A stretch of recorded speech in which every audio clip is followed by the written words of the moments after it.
అది అల్లు అర్జున్ యొక్క cinema press meet లో రేవంత్ రెడ్డి గారి పేరు మర్చిపోయినందుకు ఇతను అరెస్ట్ చేశారని చెప్పి ప్రచారం జరుగుతుంది. అది నిజమే అనుకోవచ్చు. అది కల్వకుంట్ల ఫ్యామిలీ వాళ్ళు మాట్లాడుతుండొచ్చు తప్ప, అంటే ఒక్క నిమిషం పక్కన పెట్టినట్టయితే నేను ఒక రేవంత్ రెడ్డి అన్న అభిమానిగా చెప్తున్నా, ఒక మహిళగా చెప్తున్నా. ఇవాళ తెలంగాణలో గ్రామీణ ప్రాంతాలకు ఎవరు పోయినా తెలంగాణ సీఎం ఎవరంటే చెప్తారు. అరే నీకు సిగ్గున్నదా అల్లు అర్జున్? నేను అడుగుతున్నా. ఒకవేళ ఆ విషయం నేను చెప్పను, కానీ తెలంగాణలో సీఎం ఎవరని తెలియదు. నువ్వు స్టార్ అంటున్నావు కదా, నువ్వు ఏదో అవార్డులు వచ్చినాయి అంటున్నావు కదా, అంటే నీకు తెలంగాణ సీఎం పేరు మర్చిపోతావా? మర్చిపోతారా తమ్ముడు? ఒక మాట చెప్పండి. రేవంత్ రెడ్డి గారు ఒక తెలంగాణకు సీఎం, మనం గౌరవించాలా వద్దా? నువ్వు తెలంగాణలో ఉన్నప్పుడు అరే నువ్వు గౌరవించినవి నువ్వు ఎట్లా స్టార్ అవుతావురా నువ్వు? నేను అడుగుతున్నా. కానీ అయినా కూడా నువ్వు సిగ్గు శరం ఒక అబ్బాయికి పుట్టినోనివి అయితే తెలంగాణలో ఇవాళ చార్జెస్ పెంచమనగానే ఇవాళ సినిమా టికెట్ ఛార్జ్ అనగానే పెంచింది కాంగ్రెస్ గవర్నమెంట్ కాదండి? ఒక మాట చెప్పండి. సరే వాళ్ళ బాధలు అర్థం చేసుకున్నారు కదా. మీరు ఈ రోజు ఒక గవర్నమెంట్ సీఎం ని మర్చిపోయినావు అంటే నీకెంత అహంకారం అనేది ఇలా తెలంగాణ ప్రజలు చూసిరు కదా. ఇవాళ అడుగుతున్నా నేను తమ్ముడు, తెలంగాణలో అల్లు అర్జున్ ఆ రకంగా మాట్లాడుతున్నాడు అంటే తల్లి చనిపోయినా పిల్లలకు పరిస్థితి ఏమిటి? నీ పెళ్ళాము నువ్వు 13 గంటలు జైలుకు పోతే పబ్లిక్ లో వచ్చి అల్లుకొని ముద్దులు పెట్టుకుంది సిగ్గు శరం లేకుండా. ఇదా ఏం అమ్మా ఏం స్నేహలత రెడ్డి నేను అడుగుతున్నా, స్నేహ నీ మొగడు ఏం ఉద్ధరించి జైలుకు పోయి వచ్చి నన్ను ముద్దు పెట్టుకుంటున్నావమ్మా? బెడ్రూమ్ లేవా మీకు? ఆ పిల్లగాడు కోమాలకు పోయిండు, ఆడ పోయి చూసిరా అమ్మా. నీ మొగడు చేసిన ఆగెత్తానికి నువ్వు పోయి అక్కడ పోయి పరామర్శించిరా. నీ ఇద్దరు పిల్లలు నీ మొగనేదో కోల్పోయినట్టు ఓ సంకలెక్కిస్తున్నావు. తల్లిని కోల్పోయింది ఆ పిల్లగానికి, తల్లి లేదు పక్కన, తండ్రి ఇబ్బందిలో ఉన్నాడు, అబ్బాయి కోమాల్లో ఉన్నాడు, చిన్న పాప మా అమ్మ ఎప్పుడు వస్తుందంటే చెప్పలేని పరిస్థితులు. ఇంత ఘోరంగా. కానీ అల్లు అర్జున్ కాదండి, వాడేదో 13 గంటలు జైలుకు పోయేస్తే ప్రముఖులు మొత్తం వాళ్ళ ఇంటి క్యూ కట్టిరు. సిగ్గుండాలి వీళ్ళకు, ఈ సినిమా స్టార్లకు.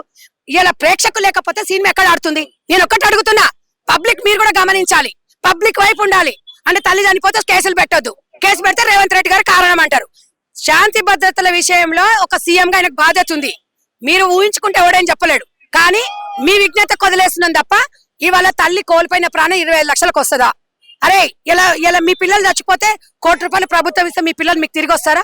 నేను ఒకటి అడుగుతున్నా, తల్లి బతుకుంటే పిల్లోడు ఒకవేళ ఏదైనా జరిగి చనిపోతే మళ్ళీ ఏదో రియాపరేషన్ చేసుకోవడానికి అవకాశం ఉంటది తప్ప ఇలా తల్లి చనిపోతే పిల్లాడు కూడా చావు బతుకులో ఉన్నాడు. మీరు ఆ కుటుంబానికి ఎన్ని కోట్లు పెట్టి వాళ్ళ కుటుంబాన్ని తీసుకొస్తారు? అది చెప్పండి. అదే చూస్తున్నాం తప్ప మీ స్టార్ గాని, నీ అవార్డులు గాని, నీ రివార్డులు గాని మీ కుటుంబం ఎవరికి చేసిందిరా?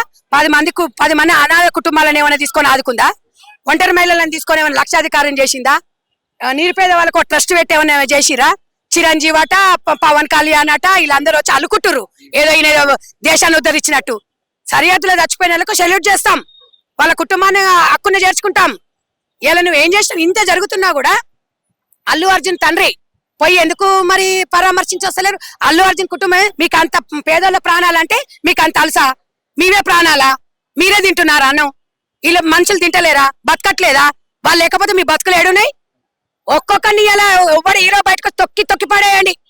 ఇవాళ పిల్లోడైతే చావాలి, వీళ్ళ బతుకులు ఏమైతే చూడండి. దీనికి రేవంత్ రెడ్డి గారికి సంబంధం లేదండి. లా అండ్ ఆర్డర్ ఎప్పుడు కూడా గవర్నమెంట్ చేతిలోకి తీసుకోదు. గవర్నమెంట్ ఇప్పుడు లా అండ్ ఆర్డర్ అనేది అధికారంకి దానికి సంబంధం లేదు. వాళ్ళది ఎప్పటికీ life long law and order అనేది లా అండ్ ఆర్డరే ఉంటది. కాంగ్రెస్ గవర్నమెంట్ రావచ్చు, రేపు బీజేపీ రావచ్చు, బీఆర్ఎస్ రావచ్చు, మేము ఎప్పుడు కూడా అలాంటి పనులు చెయ్యము. మాకు ప్రజలు నమ్మి ఓటేసినప్పుడు వాళ్ళ మంచి చూడాలి అని, ఒక తల్లి చనిపోయింది కాబట్టి బాధతో ఆవేదనతో చూడండి అని చెప్పి గవర్నమెంట్ మీరు విచారణ జరిపించండి అన్నాడు. ఆదేశాలు ఇవ్వద్దా అండి? ఒక సీఎం గా ఇవ్వద్దా? సీఎం గా ఇస్తే మీరు స్టార్స్ అంతా ఓకే అయిపోతారా? ఇవాళ అందరూ ఒక దగ్గర మీదకి వస్తారా? ఏమో తొక్కి పడేస్తాం. ఇలా ప్రేక్షకులు తలుచుకుంటే మూసుకొని కూర్చోండి, పోయి పరామర్శించండి, వాళ్ళ కుటుంబాన్ని బాగు చేయండి.